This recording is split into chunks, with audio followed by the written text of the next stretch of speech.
നമ്മൾ ഇന്നത്തെ മന്ത്രിസഭാ യോഗത്തിൽ സുപ്രധാനമായ ഒരു തീരുമാനമെടുത്തിട്ടുണ്ട്. നമ്മുടെ കൊച്ചി നഗരത്തിന് അടുത്തുള്ള രാമന്തുരത്തിൽ കൊച്ചി ഷിപ്പ്യാർഡിന് 18.16 ഏക്കർ ലീസിന് കൊടുക്കാൻ വേണ്ടിയിട്ട് ഉള്ള തീരുമാനമെടുത്തിട്ടുണ്ട്. അത് ഷിപ്പ് ബ്ലോക്ക് നിർമ്മാണമാണ്. 5000 കോടി രൂപയുടെ ഇൻവെസ്റ്റ്മെൻറ്റാണ് കൊച്ചിൻ ഷിപ്പ്യാർഡ് അവിടെ നടത്താം എന്നേറ്റിരിക്കുന്നത്. 2000 പേരുടെ കൊച്ചിൻ ഷിപ്പ്യാർഡിന് ഷിപ്പ് ബ്ലോക്ക് നിർമ്മാണത്തിന് കൊച്ചിയിൽ 18.16 ഏക്കർ സ്ഥലം കൊടുക്കുകയാണ്. ഇവിടെ നഗരത്തിനോട് അടുത്തുള്ളൊരു തുരുത്തിലാണ് അവിടെ കൊടുക്കുന്നത്. 5000 കോടി രൂപയുടെ നിക്ഷേപം അവിടെ ഉണ്ടാകും. 2000 എംപ്ലോയ്മെൻറ്റ് ജനറേഷൻ തൊഴിൽ സംരംഭങ്ങൾ ഉണ്ടാകും. പ്രത്യക്ഷത്തിൽ പരോക്ഷമായി കൂടുതൽ തൊഴിൽ സംരംഭങ്ങൾ ഉണ്ടാകും. ഇതിൻ്റെ ഭാഗമായി ആനുവൽ ലീസ്, വാർഷിക ലീസ് തുകയായി 1.45 കോടി രൂപ സർക്കാരിന് ലഭിക്കും. അതിൻ്റെ GST തുക കൂടിയാവുമ്പോൾ 1,70,00,000 രൂപ വാർഷികമായിട്ട് ലീസായിട്ട് കിട്ടും ഷിപ്പ്യാർഡിന്. ഇത് കുറേ നാളായിട്ട് പെൻഡിങ് ആയിട്ടുള്ളൊരു കേസാണ്. സർക്കാർ വന്നതിന് ശേഷം അത് കൊച്ചിൻ ഷിപ്പ്യാർഡുമായിട്ട് ചർച്ച ചെയ്ത് വേഗത്തിൽ എടുത്ത ഒരു തീരുമാനമാണ്, ഒരു വെയിറ്റ് ചെയ്യുന്നൊരു തീരുമാനമാണ്. ഒരു സെൻട്രൽ PSU ആണ് 5000 കോടി രൂപയുടെ നിക്ഷേപം നമുക്ക് നമ്മുടെ സംസ്ഥാനത്തേക്ക് കൊണ്ടുവരുന്നത്. അവിടെ ഒരു വലിയ ഒരു എംപ്ലോയ്മെൻറ്റ് ജനറേഷനും അതുപോലെയുള്ള കൊച്ചിയുടെ മറ്റ് വികസന സാധ്യതകൾക്കും ഇതൊരു വലിയ ഹേതുവായി തീരുമെന്നാണ് നമ്മൾ ചെയ്യുന്നത്. പിന്നെ നമുക്കറിയാം ഓണമാണ്. ഓണവുമായി ബന്ധപ്പെട്ട് ഒരുപാട് കാര്യങ്ങൾ സർക്കാർ ഇപ്പോൾ തീരുമാനം എടുത്തിട്ടുണ്ട്. ഞാൻ ഇതുവരെ എടുത്ത തീരുമാനവും അനുവദിച്ച പണവും ഞാൻ നിങ്ങളോട് പറയാൻ ആഗ്രഹിക്കുകയാണ്. സർക്കാരിൻ്റെ ക്ഷേമ പെൻഷൻ, അതായത് 25-ാം തീയതി മുതൽ കൊടുത്താൽ മതി ഈ മാസം യഥാർത്ഥത്തിൽ. പക്ഷേ അത് 19-ാം തീയതി മുതൽ വിതരണം നടത്തുകയാണ്. സാമൂഹ്യക്ഷേമ പെൻഷൻ നാളെ മുതൽ വിതരണം ചെയ്യുകയാണ്. അതിനായിട്ടുള്ള 1105 കോടി രൂപ അനുവദിച്ചു. ഓണം ആയതുകൊണ്ടാണ് അടുത്ത മാസത്തേക്ക് കിട്ടേണ്ട പെൻഷൻ 19-ാം തീയതി തൊട്ട് കൊടുത്തു തുടങ്ങുന്നത്. പെൻഷൻ ഒരു മാസവും മുടങ്ങാതെ കൊടുക്കണമെന്നുള്ള UDF സർക്കാരിൻ്റെ നയത്തിൻ്റെ ഭാഗം കൂടിയാണിത്. സാമൂഹ്യ സുരക്ഷാ പെൻഷൻ 59,472 ഗുണഭോക്താക്കൾക്കായിട്ട് സംസ്ഥാന വിഹിതമായി 951 കോടി 40 ലക്ഷം അനുവദിച്ചു. ഗുണഭോക്താക്കൾ 59,472. സ്റ്റേറ്റ് ഷെയറാണ് 951 കോടി 40 ലക്ഷം അനുവദിച്ചത്. ക്ഷേമനിധി ബോർഡുകളുടെ പെൻഷൻ, സർക്കാരിൻ്റെ ധനസഹായത്തോടുകൂടി പെൻഷൻ നൽകുന്ന 16 ബോർഡുകളിലെ 6.59 ലക്ഷം ഗുണഭോക്താക്കൾക്കായി 130 കോടി 32 ലക്ഷം അനുവദിച്ചു. ഇനി ദേശീയ സാമൂഹ്യ സഹായ പദ്ധതി, വാർദ്ധക്യ, ഭിന്നശേഷി, വിധവ പെൻഷനുകളിലെ 8,46,456 പേർക്കുള്ള വിഹിതം, കേന്ദ്ര സംസ്ഥാന വിഹിതമായിട്ടുള്ള 24.76 കോടി രൂപ അനുവദിച്ചു. ഓഗസ്റ്റ് 19 മുതൽ വിതരണം ആരംഭിച്ച് അതിൻ്റെ നടപടിക്രമങ്ങൾ പൂർത്തിയാക്കും. സർക്കാർ ജീവനക്കാരുടെയും പെൻഷൻകാരുടെയും ആനുകൂല്യങ്ങളും ബോണസും പ്രഖ്യാപിച്ചു. 630 കോടി 5 ലക്ഷം രൂപയാണ്. അംഗൻവാടി പെൻഷൻകാരുടെ കുടിശ്ശിക നേരത്തെ ഒരു 10 കോടി രൂപ അനുവദിച്ചിട്ടുണ്ടായിരുന്നു. 24 കോടി രൂപ കൂടി അനുവദിച്ചു. ഈ ജൂലൈ 31 വരെയുള്ള മുഴുവൻ കുടിശ്ശികയും കൊടുത്തു തീർക്കുകയാണ്. ഇപ്പോൾ ആകെ കൊടുത്തിരിക്കുന്നത് 34 കോടി രൂപയാണ്. അംഗൻവാടി പെൻഷൻകാരുടെ പെൻഷൻ കുടിശ്ശിക ഉണ്ടായിരുന്നത് വലിയ ഡിമാൻഡായിരുന്നു. അതുപോലെ ജീവനക്കാർക്കും അധ്യാപകർക്കും 4,500 രൂപ ബോണസ്, 20,000 രൂപ ഓണം അഡ്വാൻസ്. ബോണസിന് അർഹതയില്ലാത്തവർക്ക് 3,000 രൂപ ഉത്സവ ബത്ത. പാർട്ട് ടൈം കണ്ടിജൻറ്റ് ജീവനക്കാർക്ക് 6,000 രൂപ അഡ്വാൻസ്. സർവീസ് പെൻഷൻകാർക്ക് 1,250 രൂപ ബോണസ്. ആശാ അംഗൻവാടി പ്രവർത്തകർക്ക് 1,450 രൂപ ഉത്സവ ബത്ത. പിന്നോക്ക വിഭാഗ സ്കോളർഷിപ്പിൻ്റെ കുടിശ്ശിക ആയിരുന്നു. മുൻ സർക്കാരിൻ്റെ കാലത്തെ കുടിശ്ശിക തീർക്കുന്നതിനായി 84 ദിവസത്തിനകം 310 കോടി രൂപ അനുവദിച്ചു. പിന്നോക്ക വിഭാഗക്കാരുടെ സ്കോളർഷിപ്പിൻ്റെ കുടിശ്ശിക ആയിരുന്നു. ആരോഗ്യ മേഖലയിൽ കാസ്പ്, ആരോഗ്യകിരണം പദ്ധതികളിലെ അടിയന്തര ബാധ്യതകൾ തീർക്കാൻ 200 കോടി രൂപ അനുവദിച്ചു. ഇതിനേക്കാൾ കൂടുതൽ ബാധ്യതയുണ്ട്, പക്ഷെ അടിയന്തരമായിട്ടുള്ള ബാധ്യതകൾ തീർക്കാൻ 200 കോടി രൂപ അനുവദിച്ചു. സപ്ലൈകോ വഴി നെല്ല് സംഭരിച്ചതിൻ്റെ 2026 ജൂലൈ 31 വരെയുള്ള PRS കുടിശ്ശിക തീർപ്പാക്കാൻ 150 കോടി രൂപ അനുവദിച്ചു.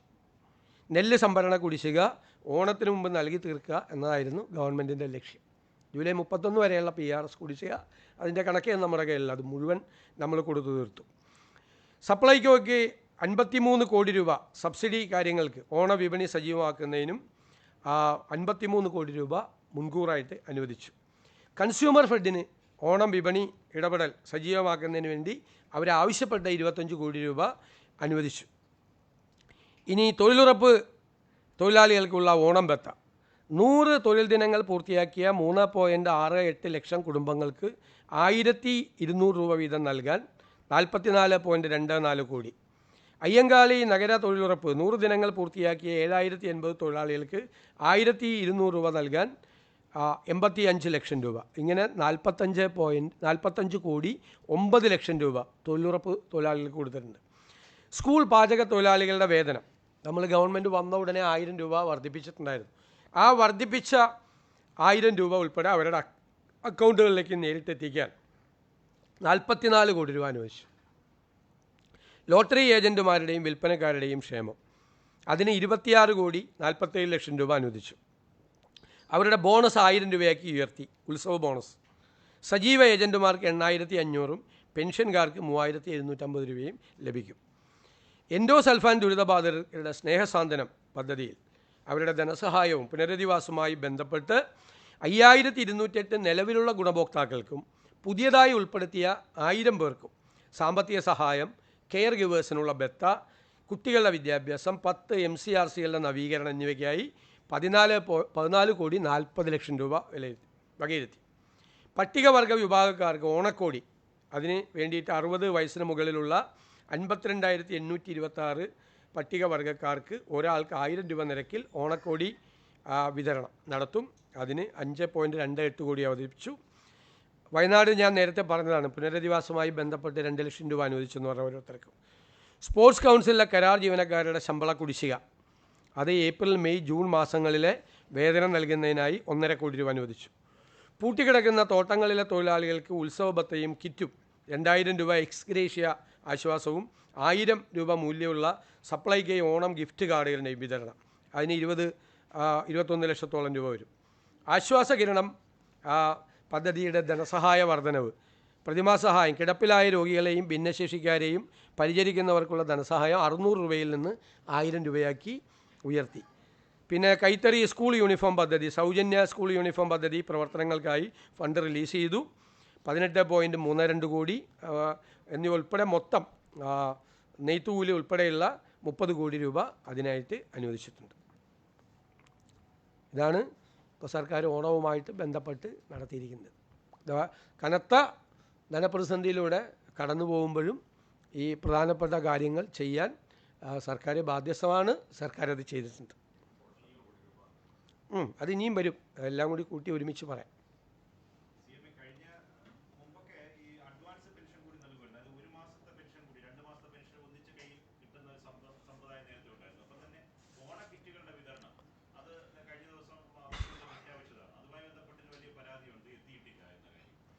തെറ്റായിട്ടുള്ള വാർത്തയാണത്.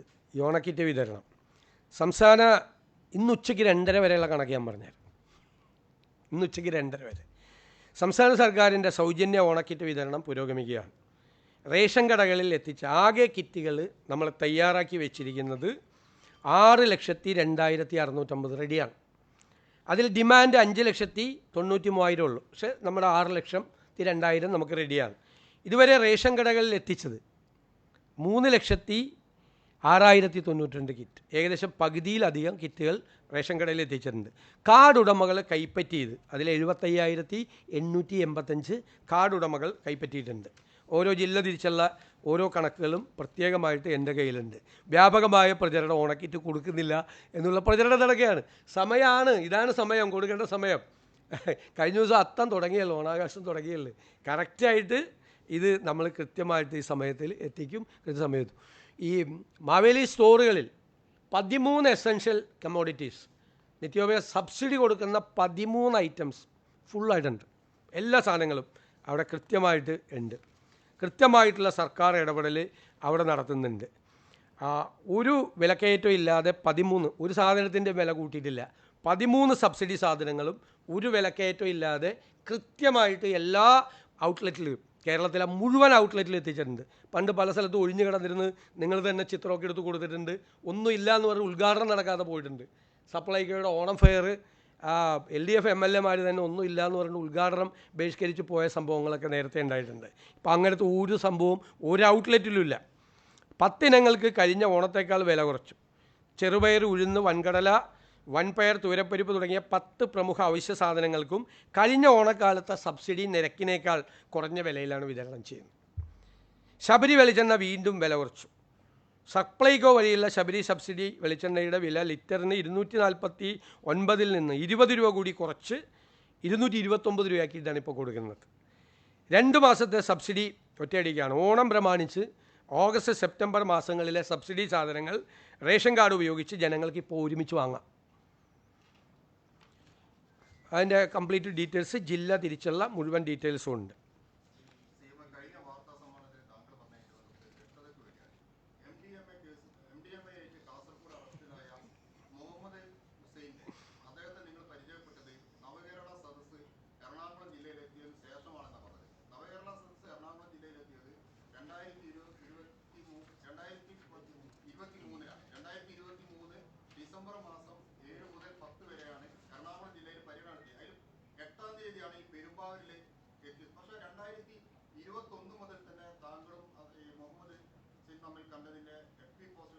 ഉണ്ടാവുന്നേ ഇഷ്ടംപോലെ ആളുകൾ നമ്മളെ വന്ന് കണ്ടു കാണുന്നേ. അതിനെന്താ കുഴപ്പം? എനിക്ക് അയാളെ പരിചയപ്പെട്ടത് അല്ലാതെ കുറേ നേരമായല്ല പ്രസംഗിക്കുന്നു.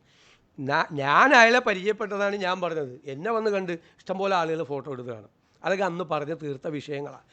നിങ്ങൾ എന്താ ഉദ്ദേശിച്ചത്?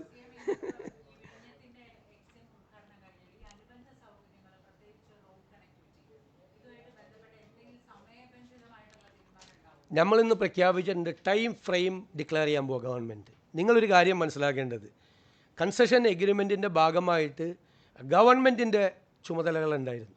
ആ ഗവൺമെൻറ്റിൻ്റെ ചുമതലകളായിരുന്നു റോഡ് കണക്ടിവിറ്റി, റെയിൽ കണക്ടിവിറ്റി.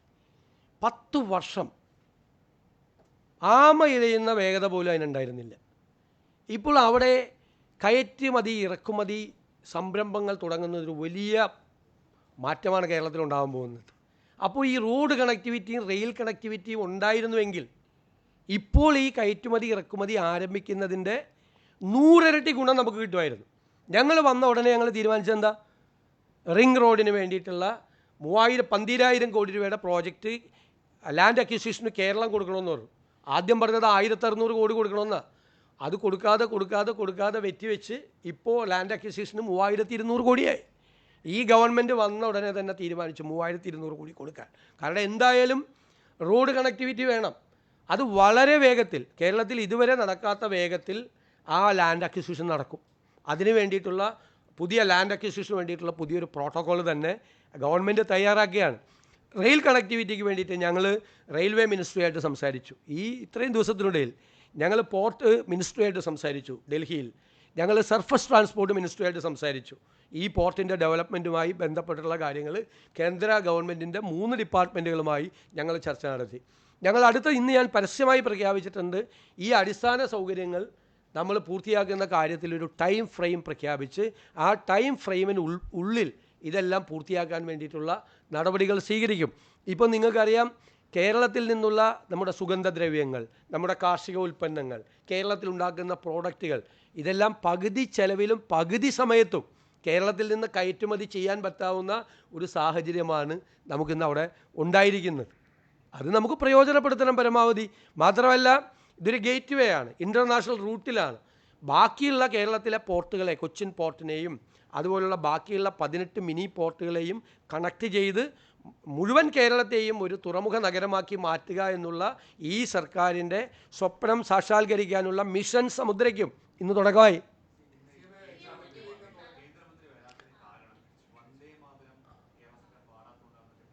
ഇല്ല, അദ്ദേഹം വരാമെന്ന് സമ്മതിച്ചാണ്. അദ്ദേഹത്തിന് ഔദ്യോഗികമായിട്ടുള്ള ഒരു അടിയന്തര സാഹചര്യം വേണ്ടി വന്നതുകൊണ്ടാണ് അദ്ദേഹം വരാതിരുന്നത്. അതൊന്നും എനിക്കറിയില്ല, അത് അവരോട് ചോദിക്കണം. അവരെന്താ വരാതെന്ന് എന്നോട് ചോദിച്ചിട്ട് കാര്യമുണ്ട്.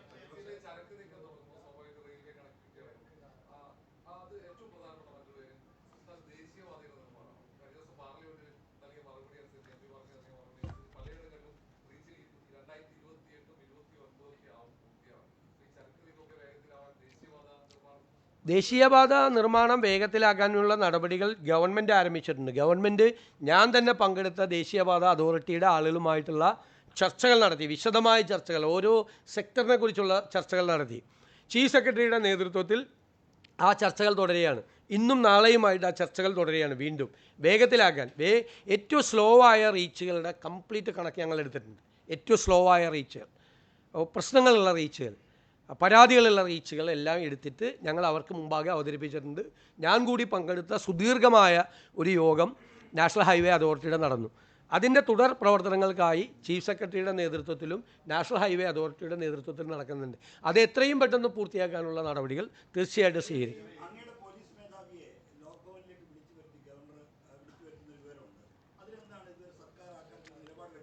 അല്ല, സർക്കാർ ഞങ്ങൾ തന്നെ നേരത്തെ തന്നെ പറഞ്ഞിട്ടുണ്ട്. നേരത്തെ തന്നെ ഇക്കാര്യത്തിൽ ഞാനിപ്പോഴല്ലേ നിങ്ങളെ കാണുന്നത്, അതിശക്തമായ നിലപാട് ഞങ്ങൾ പണ്ട് മുതലേ അത് പ്രകടിപ്പിച്ചിട്ടുണ്ട്. അങ്ങനെ വിളിക്കുന്നത് ശരിയല്ല. ത്രൂ ഗവൺമെൻറ്റാണ് ഒരു ഉദ്യോഗസ്ഥനെ ഗവർണർ വിളിക്കേണ്ടതെന്നുള്ള നിലപാട് UDF നിലപാടാണ്. ആ നിലപാട് വളരെ കൃത്യമാണ്. ഇത് ഇപ്പോൾ മാത്രമല്ലല്ലോ ഇത് നടക്കുന്നത്. 2018 ഒക്ടോബറിൽ ജസ്റ്റിസ് സദാശിവം ഗവർണറായിരുന്നപ്പോൾ DGP ലോക്നാഥ് ബെഹ്റയെ രാജ്ഭവനിലേക്ക് വിളിപ്പിച്ചത്. ഇന്ന് രാജ്ഭവനാണ്, ലോക്ഭവനല്ല. 2023 ഡിസംബറിൽ ഗവർണറുടെ കാറിന് നേരെ SFI പ്രവർത്തകർ അക്രമം അയച്ചുവിട്ടതിൻ്റെ പേരിൽ ചീഫ് സെക്രട്ടറിയെയും DGPയെയും രാജ്ഭവനിലേക്ക് വിളിപ്പിച്ചു. IPC 124 വകുപ്പ് പ്രകാരം കേസെടുക്കാൻ നിർദ്ദേശം കൊടുത്തു. ഇതൊക്കെ സമയത്ത് മുഖ്യമന്ത്രി ശ്രീ പിണറായി വിജയനായിരുന്നു. മുഖ്യമന്ത്രിയുടെ വിവാദമായ മലപ്പുറം പ്രസംഗത്തിൻ്റെ പേരിൽ governor Arif Khan 2024 October 7 chief സെക്രട്ടറിയെയും DGPയെയും രാജ്ഭവനിലേക്ക് വിളിച്ചിരുന്നു. ഇതൊക്കെ വാർത്തകൾ എൻ്റെ കയ്യിലുണ്ട്. ഞാൻ പറഞ്ഞതാണ്, ഓർമ്മപ്പെടുത്താൻ പറഞ്ഞതാണ്. കഴിഞ്ഞ ദിവസം പ്രതിപക്ഷ നേതാവ് സംസാരിച്ചപ്പോൾ ഞാൻ തന്നെ വിചാരിച്ചത് ആദ്യമായിട്ടാണ് ഒരു ഉദ്യോഗസ്ഥനെ ലോക്ഭവനിലേക്ക് വിളിച്ചു വരുത്തിയെന്ന് വിചാരിച്ചത്. നേരത്തെ ഉണ്ടായിട്ടുണ്ട്, അന്നും പ്രതിഷേധിച്ചിട്ടുണ്ട്, ഇപ്പോഴും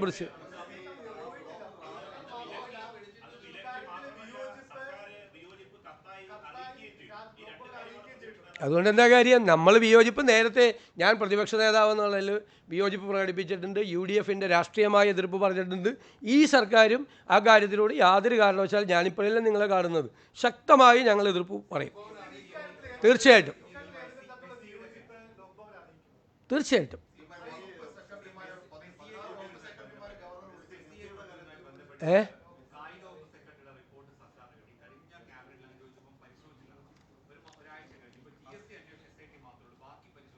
അതുമായി ബന്ധപ്പെട്ട പരിശോധന പൂർത്തിയായി.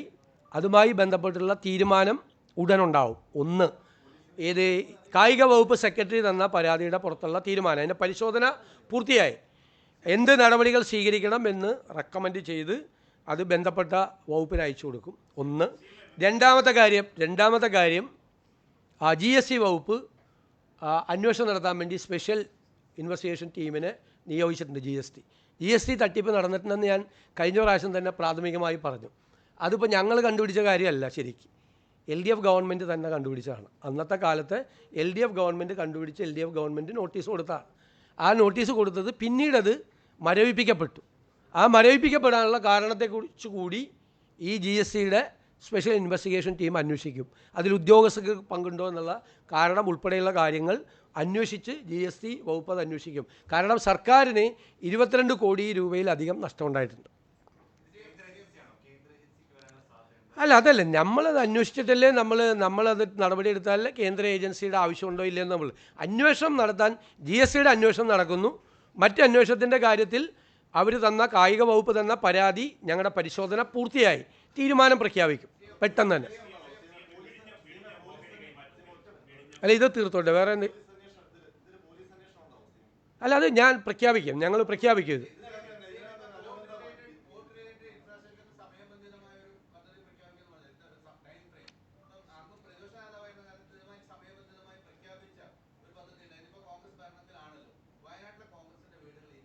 അവിടെ നിർമ്മാണ പ്രവർത്തനം ആരംഭിച്ചല്ലോ.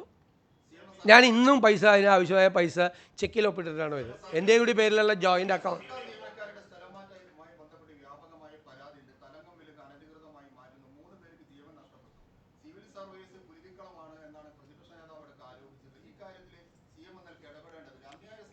ഞാൻ ഇതിൻ്റെ ട്രാൻസ്ഫറിൻ്റെ പേരിൽ 3 പേരുടെ ജീവൻ നഷ്ടപ്പെട്ട കാര്യം ഞാൻ അറിഞ്ഞില്ല. നിങ്ങൾ വാർത്ത കൊടുത്തുകൊണ്ട് ജീവൻ നഷ്ടപ്പെടലാവില്ലല്ലോ. ഒരാൾ ആത്മഹത്യ ചെയ്തു എന്ന് പറയുന്ന വാർത്ത ഞങ്ങൾ 18-ാം തീയതിയാണ് അധികാരത്തിൽ വരുന്നത്. 12-ാം തീയതി നടത്തിയ ട്രാൻസ്ഫറാണ്. 12-ാം തീയതി നടത്തിയ ട്രാൻസ്ഫറാണ് ഒരാൾ ആത്മഹത്യ എന്ന് പറഞ്ഞത് ഞങ്ങൾ. പിന്നെ ഒരാളുടെ ആ കേസ് തന്നെ ഒരു കെട്ടിടത്തിൻ്റെ താഴത്തെ നിലയിൽ നിന്ന് മുകളിലത്തെ നിലയിലേക്കാണ് ട്രാൻസ്ഫർ ആയിട്ടുള്ളത്. എന്നിട്ട് അതിനെക്കുറിച്ച് അന്വേഷിച്ചുകൊണ്ടിരിക്കുകയാണ്. ഒരു അന്വേഷണത്തിൻ്റെ ഘട്ടത്തിൽ ഞാൻ കാര്യങ്ങൾ പറയുന്നത് ശരിയല്ല, മനസ്സിലായില്ലേ? ഈ ട്രാൻസ്ഫർ ഒന്നും കേരളത്തിൽ ആദ്യമായിട്ട് നടക്കുന്നതല്ല. ക്രൂരമായ തരത്തിലുള്ള ട്രാൻസ്ഫറാണ് LDF ഗവൺമെൻറ്റിൻ്റെ കാലത്ത് 10 കൊല്ലക്കാലം നടന്നത്. ഞങ്ങൾ കേസുകൾ കൊണ്ടുവരാം. ഭാര്യയെ തിരുവനന്തപുരത്തേക്കും ഭാര്യയെ കാസർഗോഡേക്കും ഭർത്താവിനെ തിരുവനന്തപുരത്തേക്കും ട്രാൻസ്ഫർ ചെയ്ത് കുടുംബത്തെ തന്നെ തകർക്കാൻ വേണ്ടി നടത്തിയ ശ്രമങ്ങൾ ഉൾപ്പെടെ കേരളത്തിൽ വ്യാപകമായ തരത്തിലെ രാഷ്ട്രീയമായി ഇടപെട്ട് ട്രാൻസ്ഫർ നടത്തിയ കഥയൊക്കെ ഉണ്ട്. ഇവിടെ അങ്ങനെയുള്ള കാര്യങ്ങൾ ചെയ്യുന്നില്ല. പക്ഷേ ഒരു ഗവൺമെൻറ് മാറി അധികാരത്തിൽ വരുമ്പോൾ ആവശ്യമായ ട്രാൻസ്ഫറുകൾ ഉണ്ടാവും, ഉറപ്പായും ഉണ്ടാവും. അതിൻ്റെ പേരിൽ ആളുകൾ ആത്മഹത്യ ചെയ്തു എന്ന് പറഞ്ഞ് പ്രചരിപ്പിക്കുന്നത് തെറ്റായ കാര്യമാണ്.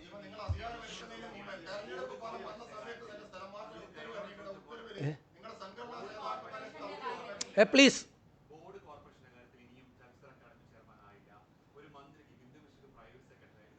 ഞങ്ങളിപ്പോൾ ഇതെല്ലാം കഴിഞ്ഞ ഗവൺമെൻറ് കാലത്ത് എന്നാണ് ഇതെല്ലാം പൂർത്തിയായത്?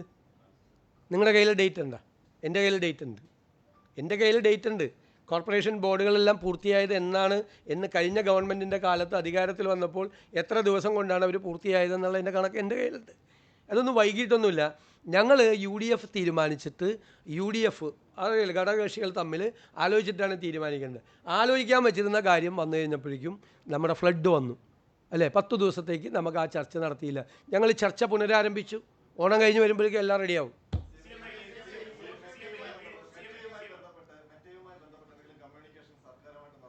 ഒരു തരത്തിലുള്ള ഞാനത് I have made it very clear കേട്ടോ. എന്താണ്?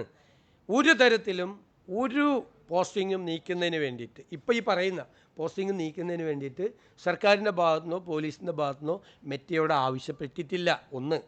രണ്ടാമത്, ഇത് ത്രൂ ഔട്ട് കൺട്രി, ഇന്ത്യയിൽ മുഴുവൻ നടക്കുന്നുണ്ട്. ഇത് എല്ലാ സംസ്ഥാനങ്ങളിലും നടക്കുന്നുണ്ട്. എല്ലാ സംസ്ഥാനത്തും. ഇവിടുത്തെ മാത്രം എടുത്തിട്ട് ഞാൻ മെറ്റയോട് പറഞ്ഞു, അത് എനിക്കിട്ടായിരുന്നു. മെറ്റയോട് ഞാൻ പറഞ്ഞിട്ട് മെറ്റ നീക്കിയെന്ന് പറഞ്ഞിട്ട് എന്തൊരു വില കുറഞ്ഞ പ്രചരണമാണ് കേരളത്തിൽ നടത്തിയത്. എന്നാൽ നിങ്ങളത് വായിച്ചു നോക്കാം ആദ്യം. ഇപ്പം പറയുന്ന വിശദീകരണം കിട്ടിയെന്ന് പറഞ്ഞാൽ അത് അറിയാവുന്നവരോട് നിങ്ങളൊന്ന് ചോദിച്ചു നോക്ക്. എന്താണ് ആ വിശദീകരണം? അതിൻ്റെ അർത്ഥം ഞങ്ങൾ പറഞ്ഞതാണ് ലീഗൽ റിക്വയർമെൻറ്റ് എന്ന് പറഞ്ഞു കഴിഞ്ഞാൽ അതിന് സർക്കാരിന് എന്താ കാര്യം? ലീഗൽ റിക്വയർമെൻ്റ് എന്ന് അവർ പറഞ്ഞാണ്. അത് അവരുടെ ആൽഗരിതം അനുസരിച്ചുള്ള ലീഗൽ റിക്വയർമെൻറ്റാണ്. ഞങ്ങൾ ലീഗൽ റിക്വയർമെൻ്റ് എന്ന് വെച്ചാൽ എന്താ അർത്ഥം? നിങ്ങൾ ഓരോരുത്തർക്ക് തോന്നിയതുപോലെ ഓരോ ഓൺലൈൻ ചാനലും ഓരോ തരത്തിൽ ഇൻ്റർപ്രറ്റ് ചെയ്യാണ്. ലീഗൽ റിക്വയർമെൻ്റ് എന്ന് വെച്ചാൽ സർക്കാർ ആവശ്യപ്പെട്ടെന്നാണ് അതിൻ്റെ അർത്ഥം. മെറ്റ പറഞ്ഞതിൻ്റെ അർത്ഥം. നിങ്ങൾ എത്ര ദിവസമായിട്ട് ഞാൻ പറഞ്ഞിട്ടാണ് ചെയ്യുന്നത്, അത് ഇട്ടിട്ട് ഓടി. ഏതായാലും നിങ്ങൾ തന്നെ ഇട്ടിട്ട് ഓടി. എന്തൊക്കെ കഥകളാണ്, ഓരോ കഥകളാണ് വരുന്നത്. മതി.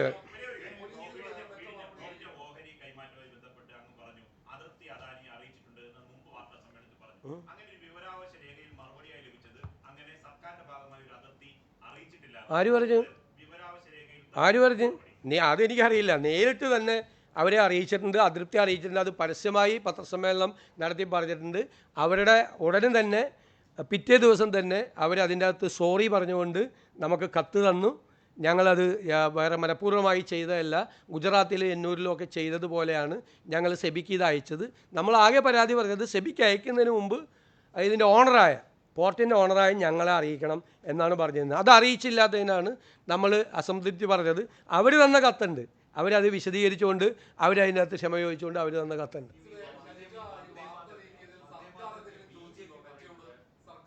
ഇല്ല, ഞാൻ പറഞ്ഞല്ലോ, നിങ്ങളാരെങ്കിലും പരാതി കൊടുത്താൽ സർക്കാർ അതിൻ്റെ കൂടെ നിൽക്കാം എന്നാണ് എൻ്റെ വാക്ക്.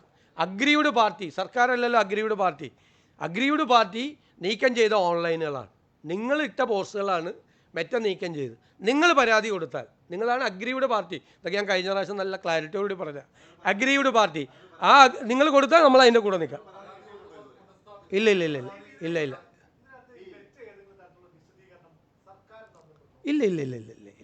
നമ്മൾ ചോദിച്ചിട്ടില്ലല്ലോ, അവരോട് ചോദിച്ചിട്ടില്ലല്ലോ. ഞാൻ അന്ന് ക്ലിയർ ചെയ്ത് പറഞ്ഞു, ഞങ്ങൾക്ക് ചോദിക്കാൻ പറ്റില്ലല്ലോ, ഞങ്ങളല്ല അഗ്രീവ്ഡ് പാർട്ടി. ഇല്ല ഇതുവരെ കിട്ടിയിട്ടില്ല, എനിക്ക് കിട്ടിയിട്ടില്ല ഇതുവരെ.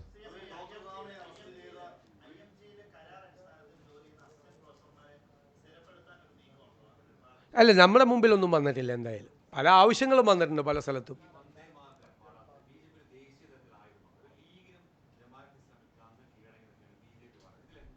നല്ല ഒരുപാട് ആരോപണങ്ങളാണ് കേട്ടുകൊണ്ടിരിക്കുന്നത്. ഒന്ന് ജമാഅത്ത് ഇസ്ലാമിക്കും ലീഗിനും കീഴടങ്ങിയെന്ന്, ഒരു സ്ഥലത്ത് പറയും ബി ജെ പിക്ക് കീഴടങ്ങിയെന്ന് പറയും. ഒരാൾക്കും കീഴടങ്ങുന്ന സർക്കാരല്ല ഇവിടെയുള്ളത്. ഒരാളും ഈ സർക്കാരിൻ്റെ മീതെ ഒരു തരത്തിലുള്ള സമ്മർദ്ദവും ചെലുത്തില്ല. കേരളത്തിലെ ഒരു ജാതി മത സംഘടനകളോ ഒരു പ്രസ്ഥാനമോ ഈ സർക്കാരിൻ്റെ മീതെ ഒരു സമ്മർദ്ദവും ചെലുത്തില്ല. ഒരു സമ്മർദ്ദത്തിനും വഴങ്ങുന്ന സർക്കാരല്ല, ഒരു സമ്മർദ്ദത്തിനും വഴങ്ങുന്ന സർക്കാരല്ല ഇതെന്ന് നിങ്ങൾക്ക് എല്ലാവർക്കും നന്നായിട്ട് അറിയാമല്ലോ. അത് അതിനെക്കുറിച്ചുള്ള വിശദീകരണം ACC തന്നെ പറയും, ഞാനല്ലോ പറയണ്ടത്.